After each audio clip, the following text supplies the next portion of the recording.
Hello everyone, welcome back to the final part of this video. This choice will definitely make sense as we go across things. Now, this is the last lore video here, this is the last lore section. Apologize in advance, but it is the last of the last lore sections. And here I have 4 music choices for us to take care of. We have Lawrence, we have Lady Maria, we have Garamond, and we have Orphan of Cause. Lady Maria will definitely be up first, and then we'll go to Garamond, Orphan, and then Lawrence. I've chosen that order for a reason. I will be explaining their stories. More when we do the whole chronological events of, I'll be going into high detail about what had happened before our hunter got involved, and our place in the story. So, first up is Lady Maria.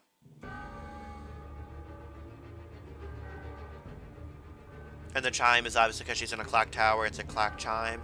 And unlike Lawrence and unlike Ludwig and Living Failures, it actually starts off in 3, 4, 2, 3, 1, 2, 3, 1, 2, 3, 1, 2, 3, 1, 2, 3. Right here. That duet is you and Lady Maria having a duet. That duet there is signifying you are having a duet with her, but it's a duel.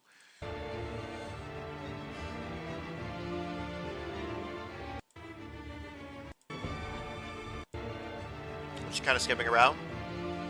And it's going to start getting quiet here because you're starting to get used to Lady Maria's first phase, but you're not quite ready. What's next? Right here. This is where it's about to get a little quiet and a little bit slow. Ooh, ooh, ooh! Not yet, not yet. In this next phase, it's so grand due to what?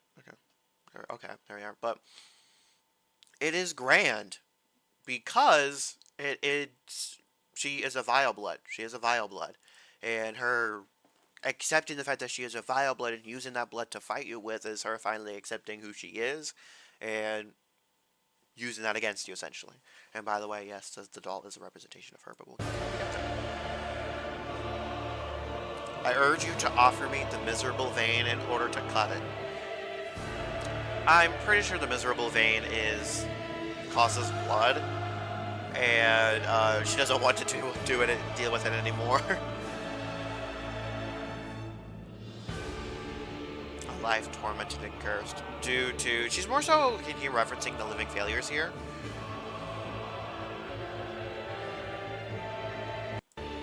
And you go hunting beasts at night since birth. That is her. She has been hunting beasts since basically the beginning. Not really with anybody else. She is Garamond's apprentice here. Again, we're just going to skip around a little bit. You free my wicked blood. She doesn't like that she's a vile blood here. She deems herself to not be... That's why she never really used it.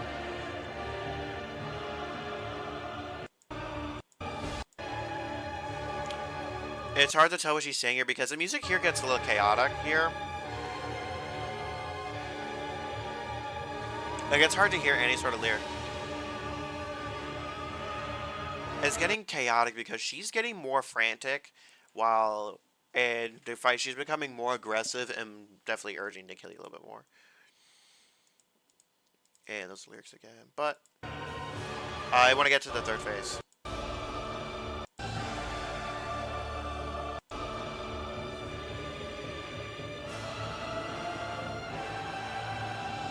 Third phase here. So Hunter entitled Queen's Blood Newborn. That this is Lady Maria. She is the Queen's child. But also technically we are also by extension. But curse means that she's a vile blood. That's all it does mean. Again, she is a noble. This is more so direct.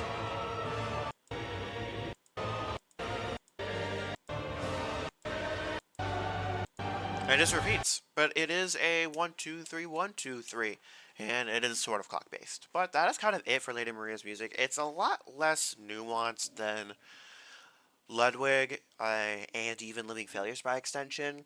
in my opinion, the three best music in terms of explaining the character's story, in my opinion, is Ludwig. Ludwig's the best, then Living Failures, and then Lawrence, probably. But now get into Gehrman's stuff. Gehrman, I'm not going to have a ton to say about it, but it's somber because of what we'll get into later. As you can see here, it's just a lot of... It's sad because you are putting... Gehrman is resisting you, putting you out of his misery. 1, 2, 3, 1, 2, 3, 1, 2, 3, 1, 2, 3, 1, 2, 3, 1, 2, 3, 1, 2, 3. Again, most hunter fights are good because it's a waltz. And it's sort of a dance with them, but it's a somber one. Because he was there with you through your entire journey. He was there with you, and it is sad that you have to kill him because he was there for your entire time. And all he wants to do is he wants to free you from the Hunter's Nightmare so you can do whatever you want to do. But he has to do what he has to do, and he's had to do this multiple times. I just like this one.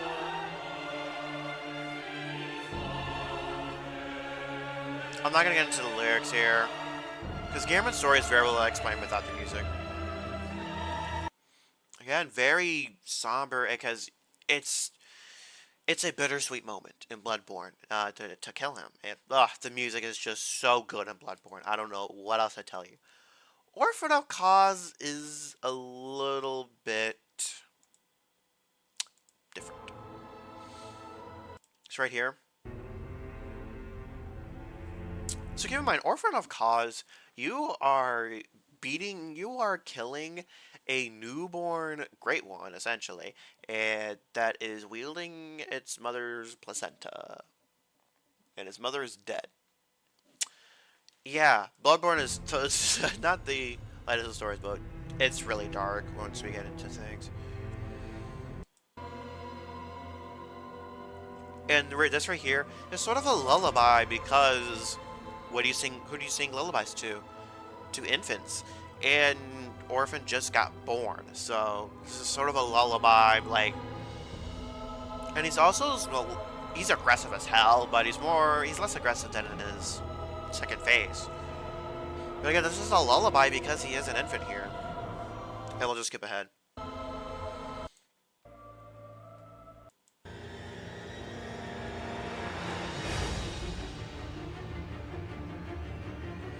And here's a little bit more faster paced. And he's starting to become more aggressive here. Essentially, all those weapons are like the rate of tantrums. And what is he throwing? He's throwing a goddamn tantrum. That's my view of it. I don't like Orphan of Cause's music very much. I feel like they could have done a little bit more with it, if I'm being perfectly honest. But that's kind of it for Orphan. Now, Lawrence. One of the people who started it all. One of the people that started it all.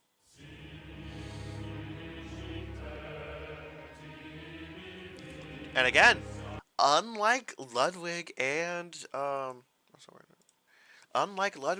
Living Failures, his starts off in 1, 2, 3, 1, 2, 3. Now see, be, see, there.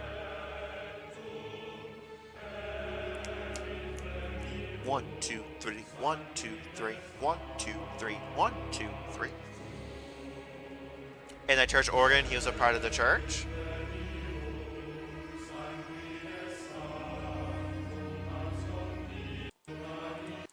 Thankfully, they put it here. So you impose the sacrament upon the children. There will be a reward from the holy blood. There will be a reward. The holy blood keeps secret. I try to repay humanity with, and holy blood is supposed to be sanguine sanctum, sanguine sanctum. So this is like he imposed his whole ideology on his followers, and then the reward from the holy blood is because Ludwig didn't really know that the holy blood was really bad. Even yes, it healed you, but you turned into a monster, And Ludwig found that out. I mean, Lawrence found that out the hard way. And he tried to pay humanity with holy blood. Because he wanted to transcend humanity. And if you hear, it's very similar to the cleric beast, because cleric beasts kind of look like Lawrence due to the fact that all of them are high members in the church. 3, 1, 2, 3. 1, 2, 3. 1, 2, 3. Then with an honest net blood, wait, is this blasphemy? Because he's starting to doubt what the blood actually does. Is it dissimilar from life in this way? The beast overcame wild lands beyond.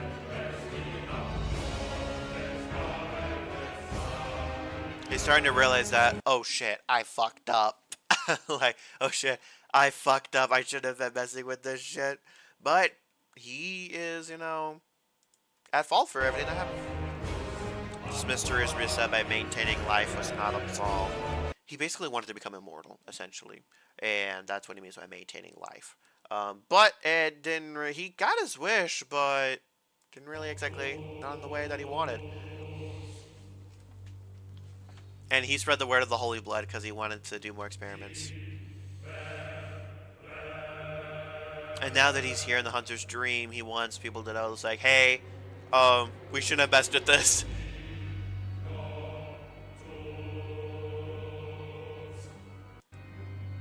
Be afraid from the spread of, fear of the poison. He's meeting the blood here. It's like, hey, the blood's not good anymore.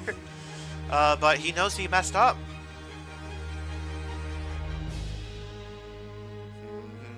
2, 3. 1, 2, 3. 1, 2, 3. And you hear that bitterness and that sadness because Lawrence could have avoided all of this. And he's regretting his mistakes, but it's too late for him.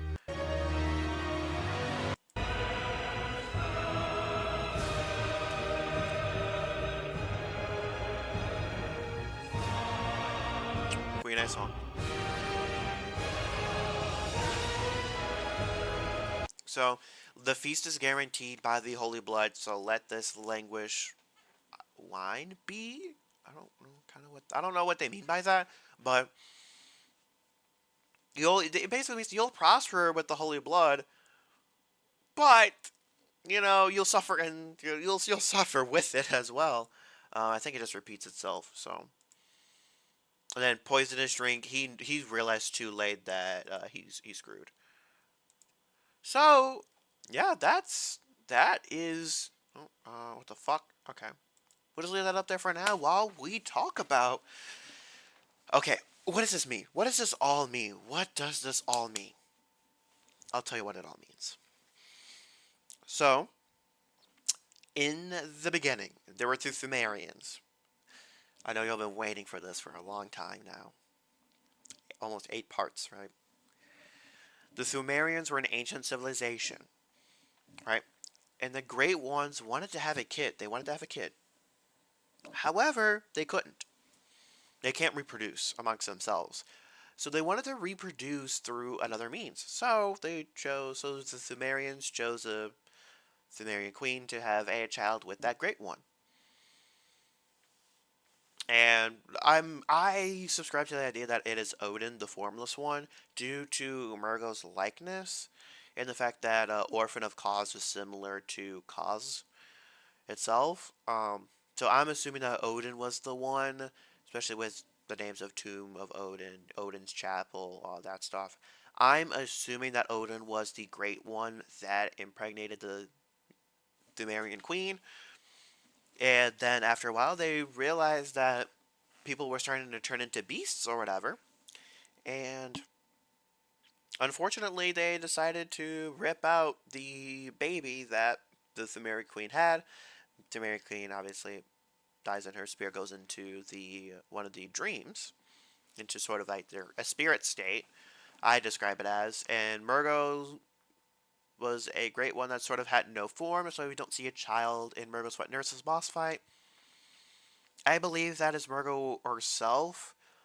I believe Murgo's wet nurse is Murgo herself, but it is protecting itself, essentially. And so it pulls up the facade of the wet nurse, aka having no form. And since there's no face or anything, it barely has a form. And especially since it says Nightmare Slain. That is my main thing. I believe Murgo's wet nurse is actually Murgo herself. Now, and then after that, the Sumerian society collapsed, and years and years and years later, Lawrence and Wilhelm pull up. They find the Chalice dungeons. They find the old ancient Sumerian civilization. They establish Bergenworth together, and Lawrence discovers the old blood, and he wants to. Both of them want to transcend humanity. Again, Wilhelm wants to do it through looking inward, an extreme representation of meditation taken to the extreme, while Lawrence sought to do it through physical means by immortality and whatnot. So Lawrence is more like bodybuilders taken to the uttermost extreme and wanted to better yourself both ways. Wilhelm decided to stay behind and Wilhelm decided to stay behind and continue to look inward to try to become a great one. And he had a success in his experimentation with Rom the Voracious Spider. And Rom was a regular human being before she was turned into a great one. And the Thumerian Queen was there because they're on top of the Thumerian descent or whatever, and she sensed that, a great one has been slain. Time to pull up, basically. Now, keep in mind, this is a lot of this is except for Rom being defeated. A lot of this is before our hunter gets there. Now, Lawrence here, he splits off from Willem even after being warned to fear the old blood. Lawrence fear it. Lawrence goes off and establishes Yarnum and establishes the healing church. He starts doing his experiments. Then he realizes that people are starting to turn into monsters, so he needs someone to basically cover up his dirty work and cover up his failures. And Garamond is the first hunter that is established by Lawrence, but Lawrence didn't want everybody to know this. So he shoved the hunter's workshop underneath the church. That's why it's so far down. And that's where Garamond was based out of. And Garamond would go through the back alleyways and kill the beasts that were throughout that were starting to pop up now. At some point, though, the beast problem became too much for Garamond to handle by himself. So in comes Lady Maria, his first disciple, his first apprentice. And Lady Maria came from Castle Canehurst, home of the Vilebloods. In my opinion, I believe the Vilebloods are about as old as the Thumerians. I kind of, in my opinion, I believe the Vilebloods are the Thumerians to some extent. Because they were there before Lawrence and them got there, I'm pretty sure. But, Lady Maria is a descendant of Vilebloods and Castle Canehurst, of which later on the Church Hunters would send over there. But Lady Maria came in, got trained by Garamond or whatever, and eventually problem got way too drastic, and Lawrence had to make an official Hunter's thing because currently the problem was being shoved under the rug. And this is also where you would get and this is where Ludwig would come in, get a bunch of the Yarnamites, train them up as church hunters. Hey, we are solving this problem here that has arisen. It is a curse-afflicted thing. Of course, nobody really knows it's coming from the blood, or they don't know that it's coming from the church directly. They're covering it up. But Ludwig, Lawrence, Lady Maria, and Garamond are alive all at the same time. Now, Ludwig, he has a horse or whatever. He has his Holy Moonlight Sword. While he's out killing beasts and everything, the gunpowder hunters are essentially sent to purge Old Yarnum. But the keg hunters discover that the church is what's doing this. And they find out that, hey, they were actual people at one point. So the powder keg hunters blow up Old Yarnum and seal it off. They seal it off and vow to protect the Old Yarnamites rather than doing rather than continually to kill them. Now, while this is happening, Ludwig finds out, oh hey, there's a great one over by the fishing hamlet. Hey guys, let's go kill it. So he takes Garamond, Lady Maria, and Ludwig to go kill Cause, the Great One. And also at this time I believe they had already attempted to make a Great One with the One Reborn. The One Reborn is another attempt to make a Great One by a group called the Scholars of Mensis. I'm not sure exactly how they fit into it, so I'm just going to wrap up their little storyline here. The School of Mensis did a gigantic ritual. I believe it was after Willem created Rom, but did this gigantic ritual, and Mikolash is the host of their nightmare, and Murgo is what they attached to, whether on purpose or an accident. But going back to the fishing hamlet and that sort of stuff. So after they kill Cause, Garamond was there. He was shown in the DLC trailer, and also I've heard that his model is technically still there in the fishing hamlet. It's just invisible. I don't know how true this is. Somebody let me in the comments below if you know if this is a fact or not. So I'm putting this in here as a skeptical. We do know he was there, though he was in the trailer. Our Cause, in its death, cursed everyone that was associated with her blood, that when they succumbed to the blood, they would be sent to the Hunter's Nightmare and be cursed to live out their days there.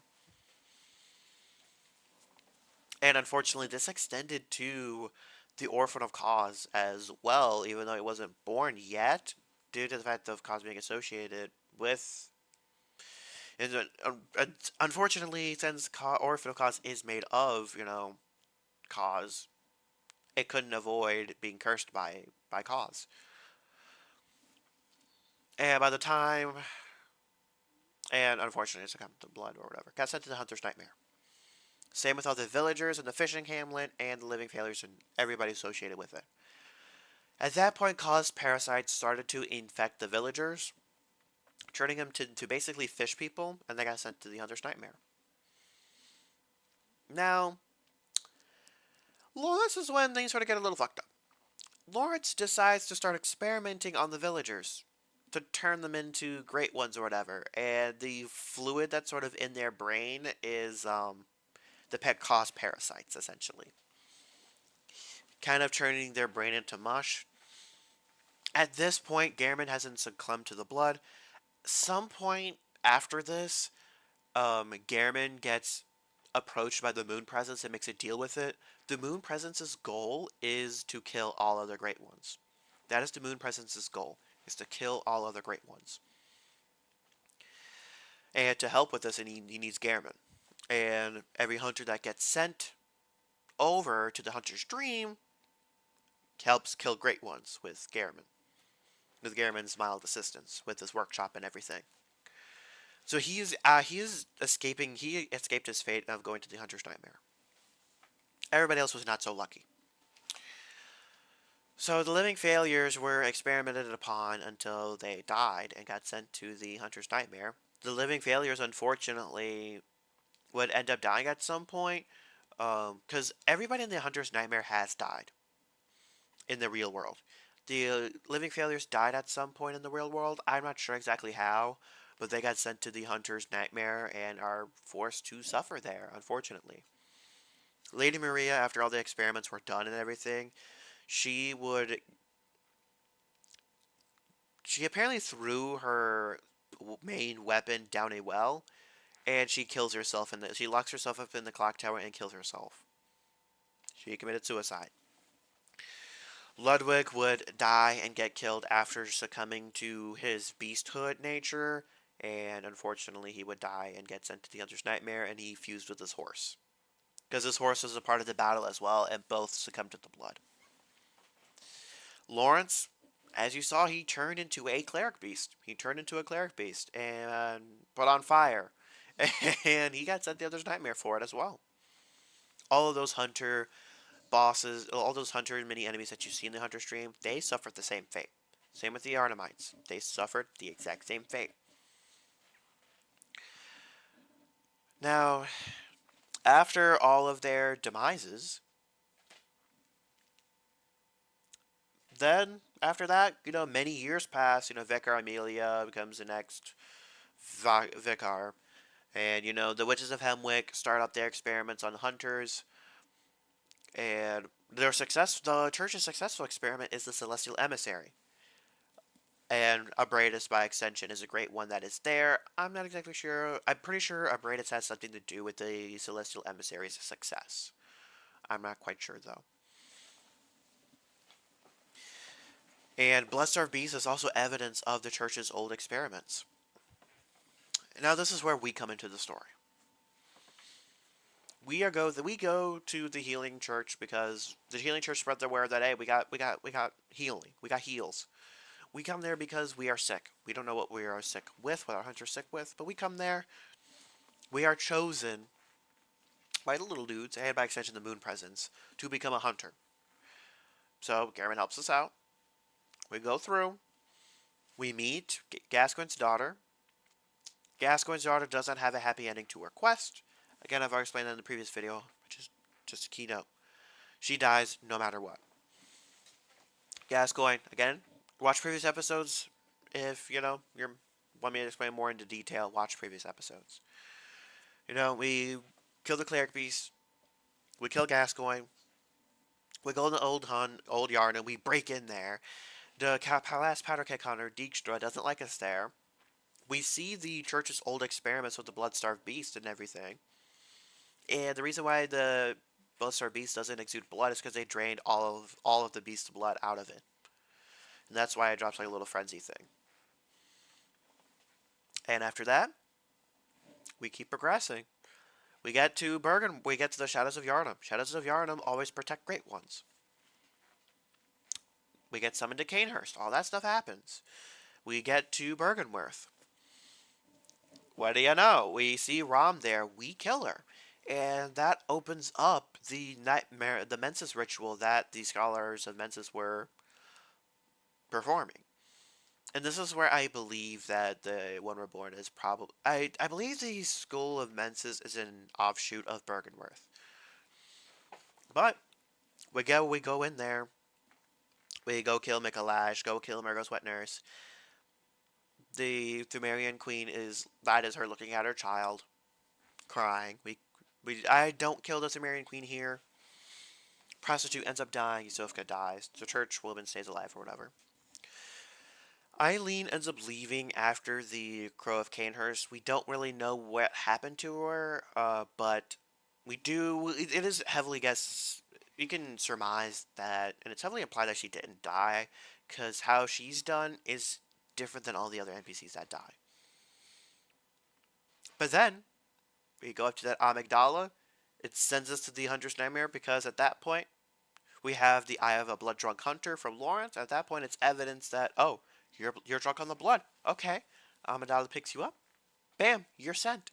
I'm going to assume this is how it sent Ludwig Lawrence to there, and that's how also I will assume. That's how I assume that those two were sent there, because though they had succumbed to the blood. However, Lady Maria, Orphan of Cause, and Living Failures didn't succumb to the blood necessarily. But we get to the Hunter's Nightmare. We go kill Ludwig because the sword wants to have one last final duel with us. We fight everybody up until the Orphan. Once we get to Orphan of Cause, it is being born.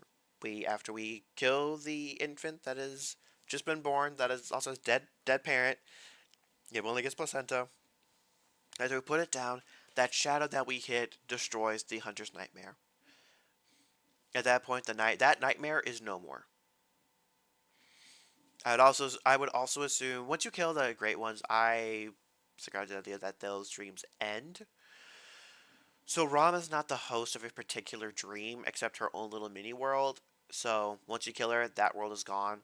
Once you kill Mikolash, in my opinion, that whole realm. Well, I mean, once you kill Murgo's Wet Nurse, that whole realm is gone. And honestly, once you kill the moon presence, the hunter's dream is sort of gone.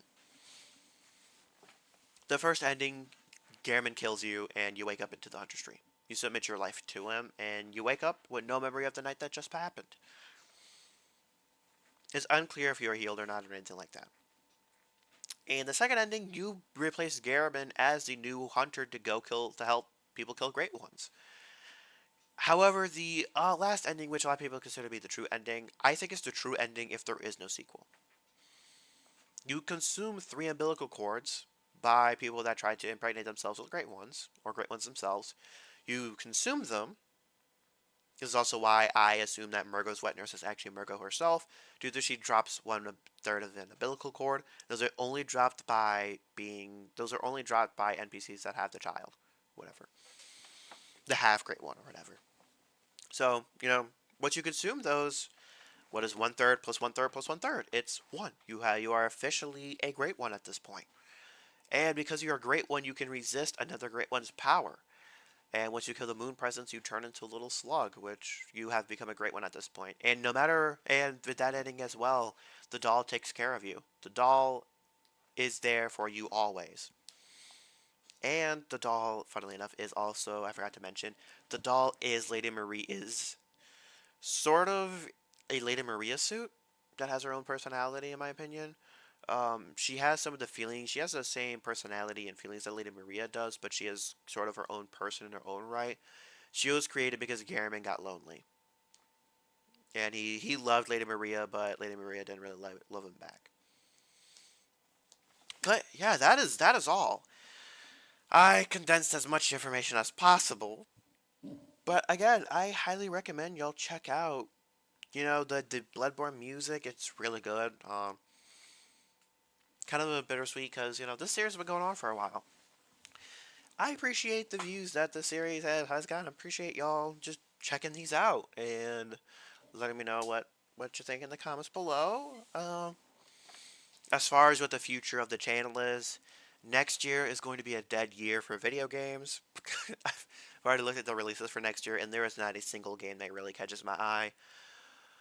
So pretty much for the future of the channel, this is probably the last time I will have Bloodborne in the channel, unless there's a remake or a remaster, or unless you'll want a beginner's guide, then I can do that. But this will probably be it for Bloodborne. Unfortunately, it's kind of sad because Bloodborne is my favorite From Software game. I heavily recommend you play it if you get the time. And after this, we'll focus more on Spider-Man 2, finishing that up, and then after that, Lords of the Fallen. I'll be playing that on the PS5.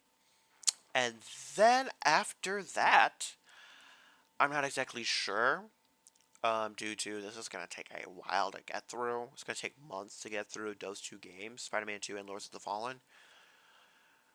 And if Elden Ring DLC gets announced again, I will have me and my girlfriend. We will play through. We're gonna play through Elden Ring co-op mod because I don't have a build ready for DLC, and neither does she really. And I'm gonna have to do the carrying through the DLC probably. But yeah, and then after that, maybe Dark Souls 3. Maybe Dark Souls 3 is after all of that is said and done. Especially if Atomic Heart DLC doesn't come out or anything like that. And again, at around February, it'll be also I'll upload some Destiny 2 stuff here throughout as well. And yeah, thanks for sticking around with the series. I appreciate y'all. Thanks, and again, if you're excited for more Souls-like stuff, drop me a sub, and I will catch y'all on the flip side.